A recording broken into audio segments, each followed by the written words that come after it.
이 당내 개혁을 두고 갈등을 빚고 있는 국민의힘 모처럼 오늘은 한 목소리를 냈습니다.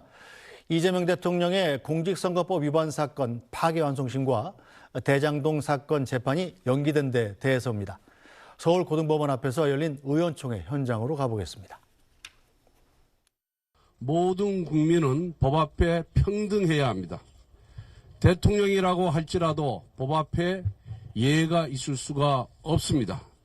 어떠한 권력자라도 잘못을 저질렀으면 그에 상응하는 처벌을 받아야 합니다. 그런데 법의 심판이 이재명 단 한 사람에게 물 피해가는 나라가 되었습니다. 지금 법원이 알아서 눕든 민주당이 재판중지법을 통과시키든 국민들은 이 모든 민주주의 파괴 과정을 지켜보고 계십니다. 이재명 정부 임기가 끝나는 그 순간까지 이재명 단 한 사람만을 위한 재판 지연이 이루어지는 나라가 되지 않도록 모든 법적 조치를 강구하면서 본국민 농성, 릴레이 농성, 본국민 서명운동 등을 계속해서 진행하도록 하겠습니다. 당장 재판을 속개하라! 속개하라! 속개하라! 속개하라! 네, 자 일단 여당 의원이신 전용기 의원께 질문을 드려야 되겠군요. 네. 자, 헌법 84조를 이유로 법원이 이재명 대통령의 사건 재판을 연기한 것은 이 법원의 눈치 보기다. 이런 국민의힘 지적 어떻게 받아들이십니까? 눈치 보기보다는 기존에 가지고 왔던 원칙들을 좀 지키는 처사였다라고 해석을 하는 겁니다. 논란이 있는데 그것을 타개하고 본인들이 정치적 의사결정을 하는 것으로 보여질 수 있기 때문에 법원은 당연한 결정을 한 것이다. 저는 그렇게 보고 있는 겁니다. 만약에 이 내용이 해소되지 않았는데 법원에서 자의적으로 판단을 해서 재판을 계속 이어가겠다라고 한다라고 판단을 했다면 오히려 더 이 문제가 정치적 재판이다라고 하는 비판을 면하기 어려울 것이거든요. 그렇기 때문에 법원에서는 어쩔 수 없는 측면도 있었다라고 저는 보여지고 있습니다. 자, 헌법 84조 다시 한번 내용 볼까요? 헌법 84조는 이 대통령은 내란 또는 외환의 죄를 범한 경우를 제외하고는 재직 중에 형사상의 소추를 받지 아니한다. 바로 이 소추가 과연 검찰의 기소냐 아니면 진행 중인 재판에 해당되는 것이냐 이를 놓고 해석의 여지가 있는 것인데, 자, 박정희 의원께서는 어떻게 받아들이십니까? 이 국민의힘에서는 지금 법원이 헌법 84조를 너무 과대 해석했다, 잘못 해석했다 이런 주장인 거죠.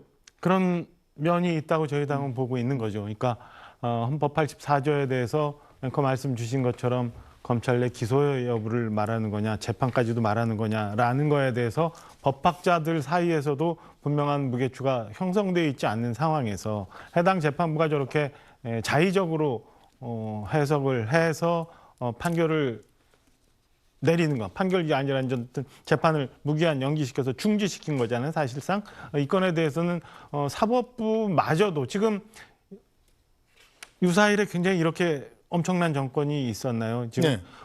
입법부 완전 장악하고 있죠. 행정부 장악하고 있는데 사법부마저도 이를 견제하지 않고, 이 견제의 문제가 아니라 이건 정의의 문제잖아요. 이거를 정리하지 않고 저렇게 먼저 스스로 누워버린 꼴이 된 거에 대해서는 당연히 항의를 해야 된다고 생각하고, 그런 면에서 오늘 아침 의원들이 모여서 서울고법에 가서 항의를 했다고 봅니다. 저는 그래도 법은 뭐 안인에게 평등해야 되고 그런 면에서 이 부분에 대해서는 다시 한번 우리 사회 전체적으로 공론을 통해서 결론을 이끌어내는 과정이 우선 돼야 되지 않을까라는 생각입니다. 네, 자, 정원순 논설위원, 기자 입장에서 보면 어떻습니까? 객관적으로.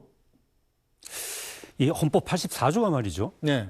그 내란 또는 외환, 그러니까 중죄를 제외하고는 형사상의 소추를 받지 않는다. 재직 중에. 네. 대통령, 그러니까 이 부분은 지금 뭐 아까 박정희 의원이 이런 생각과 저런 생각에 대해서 이제 법학자들 간의 의견이 갈린다고 했는데, 여기에 있어서 입법 취지는 사실은 어떤 그 재직 중에 어떤 국정 안정, 그다음에 그 이 선출된 권력에 대한 주권자, 그러니까 국민의 선택에 대한 존중, 뭐 이런 부분들이 분명히 들어있는 것 같아요. 헌법의 입법 취지에 있어서는.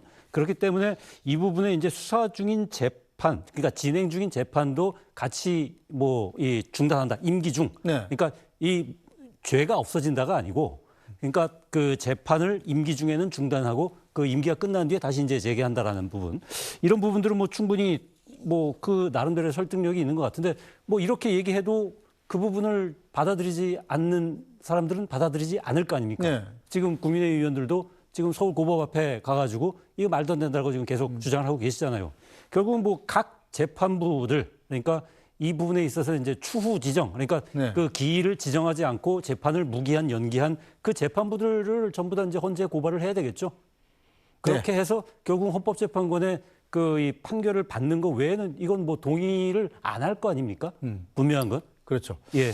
자, 전영기 의원, 그런데 이 민주당이 이런 법원의 일단 재판 연기에도 불구하고 형사소송법을 개정해서 대통령이 재직 시에는 아예 재판을 중단한다 이렇게 법으로 명문화하는 법 개정 작업을 추진을 했었잖아요. 그렇습니다. 그런데 어제 갑자기 또 연기를 했습니다.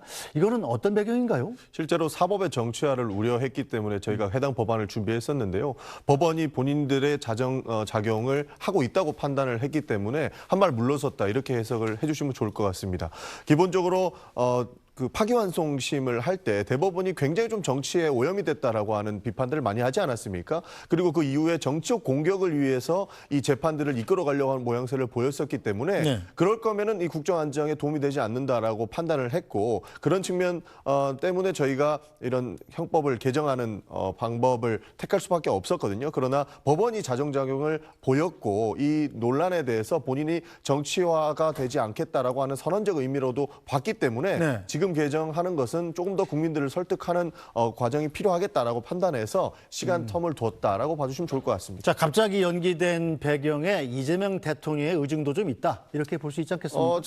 전혀 그렇지 않다고 저는 생각을 그렇습니까? 합니다. 이 건 가지고 아마 대통령실과 교감을 하기에는 굉장히 산적해 있는 일들이 많기 때문에 네. 직접적 교감은 없었을 거로 보는데 법원의 판단에 따른 후속 조치였다라고 봐주시면 좋을 것 같습니다. 네, 박정화 의원께서는 어떻게 보시나요? 민주당에서는 앞으로도 계속 이 형사소송법을 개정하려는 움직임을 뭐 이번엔 연기했습니다만 계속 해나가지 않겠습니까? 저는 할 거라고 봅니다. 이제 단순히 지금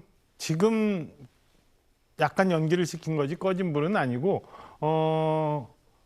이게 진행되다가 혹여 어쨌든 5년이 지나고 나면 이 재판이 다시 진행돼야 되는 거잖아요. 네. 그렇기 때문에 저는 정권 초기에 대통령실 그리고 대통령에 대한 여론의 부담을 없애기 위해서 잠깐 연기를 하고 캐비넷 안에 넣어놨던 거지 시간이 좀 지나면서 이 건을 충분히 여론의 동향을 넘어갈 수 있다고 판단되는 어느 시점에 저는 민주당이 이걸 처리를 해서 형사소송법을 본인들이 원하는 대로 그래서 지금까지 진행됐던 여러 가지 이재명 대통령과 관련한 재판을 완전히 퇴임 전에 정리해버리는 그런 시도를 할 거라고 봅니다. 네, 자 박정화 의원 나오셨으니까 국민의힘 내부 사정도 좀 여쭙겠습니다. 네.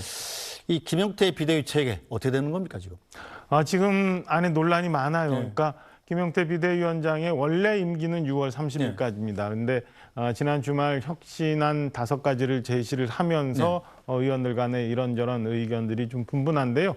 오늘도 사실 방송이 있기 전에 2시부터 의원총회가 있을 예정이었습니다. 근데 취소됐다고 그러더라고요. 갑자기 취소가 예. 됐어요. 취소가 됐고 문자상으로 취소의 사유는 좀 전에 저희가 이제 화면에서 봤던 것처럼 서울 고법에 가서 대여투쟁을 하는데 네.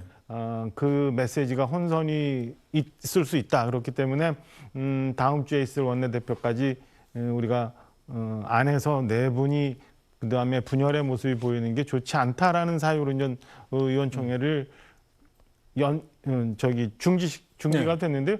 저는 지금처럼 저희 당이 어렵고 혼란스러울수록 저는 밤을 새워서라도 당의 진로와 국민들로부터 신뢰를 받을 수 있는 혁신 방안에 대해서 논의를 해야 되고 의원들의 중지를 모아야 된다고 생각합니다. 그런데 이렇게 의원총회마저도 예정됐던 의원총회마저도 네. 취소하고 이런 거는 이게 정말 이게 민주적인 정당인가 언로마저도 막으려고 하는 것 아닌가라는 생각이 듭니다. 좀 전에 민주당 원내대표 선거 얘기했지만은 의원들뿐만 아니라 책임 당원들의 의견까지도 구하는 제도를 만들었잖아요. 근데 지금 김용태 비대위원장이 제시한 혁신안에 대해서 그럼 전체 당원들의 의견을 한번 구해보자는 것마저도 많은 의원들이 또 거부하고 있는 상황에서 네. 과연 선거를 통해서 국민들로부터 신뢰를 잃었고 그다음에 지난번 대통령 후보 교체 과정에서 당원들로부터 또 현재의 지도부가 신뢰를 잃었잖아요. 네. 근데 이제는 의원들한테마저도 언론을 막으려고 하는 거는 저는 이게 과연 지금 우리 당이 처해 있는 상황에서 바람직한 결정인가라는 데는 굉장히 유감스럽고 아쉬운 마음을 갖고 있습니다. 네, 어쨌든 누군가 나서서 이 당의 혼란 그리고 대선 패배 후유증을 극복하고 혼란을 수습하는 작업을 해야 되는데 가장 관심이 쏠리는 게 바로 한동훈 전 대표의 행보 아니겠습니까? 오는 8월쯤 전당대회 하는 걸로 의견이 모아져 가고 있죠. 그렇죠. 그 전당대회를 통해서 정통성을 가진 지도부가 와야 된다는 네. 데는 의원들이 대부분 동의해서 8월 말 이전에 전당대회가 이루어질 가능성이 있습니다. 한동훈 전 대표 말씀하셨으니까 제가 이제 한동훈 대표하고 네. 많이 가까이 가끔 상의하는 상황이라 여쭈신 걸로 보였는데 네.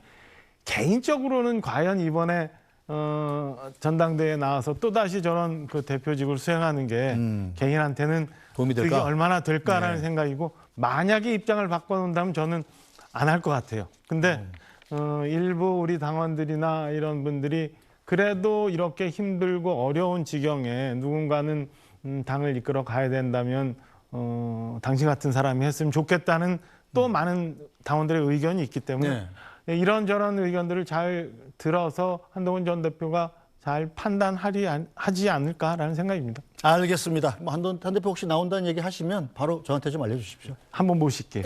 알겠습니다. 오늘 정치하담 야담 여기서 모두 마무리하도록 하죠. 박정학 국민의힘 국회의원, 전용기 더불어민주당 국회의원, 정화석 SBS 논설위원과 함께했습니다. 세 분 수고하셨습니다.